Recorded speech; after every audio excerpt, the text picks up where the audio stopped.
All right, let's jump right in and set the stage. I want you to picture the map of Europe in July 1940. It is, frankly, a terrifying scene. Germany, under Adolf Hitler's dictatorship, has just rapidly dominated almost the entire continent.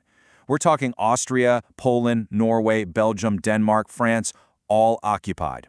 Down in the south, Italy's Mussolini is colluding with Hitler, and over in the east, a non-aggression pact is keeping the massive Soviet Union temporarily out of the picture. This leaves literally just one major nation standing completely alone against this unstoppable Axis machine, Britain. Welcome to this explainer, where we are going to break down the incredible military strategies, the desperate alliances, and the fatal blunders that somehow turned this terrifying situation around and reshaped our entire world. So Hitler basically assumed that with the rest of Europe conquered, the British would just look at those overwhelming odds and sign a peace treaty. He thought his strategy of sheer intimidation had worked perfectly. But the British, they had a very different strategy in mind: pure survival and absolute defiance. Winston Churchill hit the nail on the head with his iconic declaration. He said they would fight on the landing grounds, in the fields, in the streets, and they would never surrender. This complete refusal to back down forced Hitler to essentially tear up his strategic playbook. Here's our battle plan for this explainer.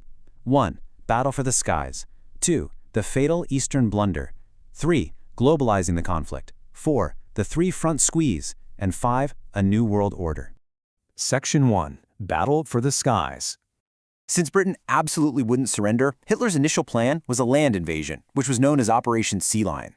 But facing the English Channel and a heavily outnumbered naval fleet, he had to pivot to a strategy of total air control. Just think about the sheer numerical disparity here for a second. The German Luftwaffe brought 2,600 aircraft to the fight. The British Royal Air Force, a mere 700. Hitler's strategy was total aerial bombardment, targeting airfields, factories, and eventually cities like London, all to just break the British will. On paper, this kind of overwhelming force really should have ended the war right then and there. So the multi-million-dollar question is, why didn't it? How on earth did the vastly outnumbered Royal Air Force crush the German waves on Battle of Britain Day? Well, it all comes down to psychological strategy and raw motivation. You see, the invader is fighting for ambition and territorial gain, but the defender, they are fighting for their very existence. If the British lost, their country would literally be wiped off the map. That intense, back-against-the-wall desperation fueled a defensive resilience that actually handed Hitler his first major strategic defeat of the entire war. Section 2. The fatal Eastern blunder. Deeply frustrated by the British, and driven by a mix of ideological hatred and pure megalomania, Hitler makes a massive move. He completely abandons his non-aggression pact to go and conquer the world's largest country, the Soviet Union. This is the inciting incident of our story, and honestly, it's the defining turning point of the whole war. Hitler's invasion strategy was practically a carbon copy of what worked so well for him in France. He divided his massive army into 3 distinct prongs. The northern group pushed up towards Leningrad, the central group aimed straight for the capital, Moscow, and the southern group swept right down through Ukraine. The whole idea was to quickly overwhelm and fracture the vast Soviet territory before they could even blink, let alone organize a unified defense. To do this, the Germans utilized their signature tactic, blitzkrieg, or lightning war. This is a hyper-aggressive military strategy that relies on speed, surprise, and heavily concentrated armored force to just punch right through enemy lines. And initially, it was absolutely devastating. Using this strategy, the Germans captured a staggering 100 kilometers of Soviet territory in just the first 48 hours of the invasion.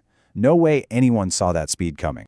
Now, this really brilliantly illustrates the strategic mismatch on the Eastern Front. The Soviet Union actually possessed a massive armored advantage. We're talking 20,000 tanks compared to Germany's 6,000. But, as we know, mass isn't everything. At this specific stage in the war, German military technology and tactical coordination were just light years ahead. However, the German advance eventually got bogged down by internal disagreements, and that delay pushed the fight right into the brutal Russian winter, an environment the Soviets were perfectly strategized to fight and win in. Section 3. Globalizing the conflict. As the war brutally drags into winter, the scale of the conflict dramatically expands. Out of pure strategic necessity, new, incredibly powerful geopolitical alliances are forged, and they are going to shift the balance of power permanently. The strategic chessboard basically explodes outward. To survive, the Soviet Union joins Britain to form the Allied powers. Together, they execute a joint invasion of Iran, strictly to secure these vital logistical supply routes to keep the Soviet army fighting. Meanwhile, on the completely opposite side of the globe, Japan executes a sudden, devastating strike on the U.S. naval base at Pearl Harbor. This unprovoked attack forces an isolationist America to formally enter the war, suddenly adding a massive industrial and military heavyweight to the Allied alliance. Section 4. The three-front squeeze. 300,000. Just let that staggeringly huge number sink in for a second, because this is the moment the Allied powers finally bring the unstoppable Axis machine to a grinding halt and launch a highly coordinated multi-front counteroffensive. In the incredibly deadly, grueling Battle of Stalingrad, Soviet forces didn't just hold the line, they totally outmaneuvered the enemy. They managed to completely surround 300,000 German troops, cutting off their supplies and forcing a massive surrender in February 1943. This wasn't just a win, you guys. It was the biggest, most devastating turning point in the war. The Axis aura of invincibility was officially shattered. Meanwhile, the Allies were benefiting from a completely different kind of anti-Axis strategy: partisans. These were everyday civilians who literally took up arms to fight against an occupying force or dictator. These local fighters brilliantly destabilized Axis control from the inside out. In Italy, fed-up civilians and partisans actually rose up, ousted the dictator Mussolini, and executed him. And here's a fun fact: if you've ever heard that famous song Bella Ciao, it actually originated with these very Italian partisans fighting for their freedom. So the absolute key here is how the Allies synchronized their military strategy to just crush Germany. As Hitler desperately withdrew troops from the east to fight in the west, the Soviets launched a massive counterattack, reclaiming hundreds of kilometers of territory.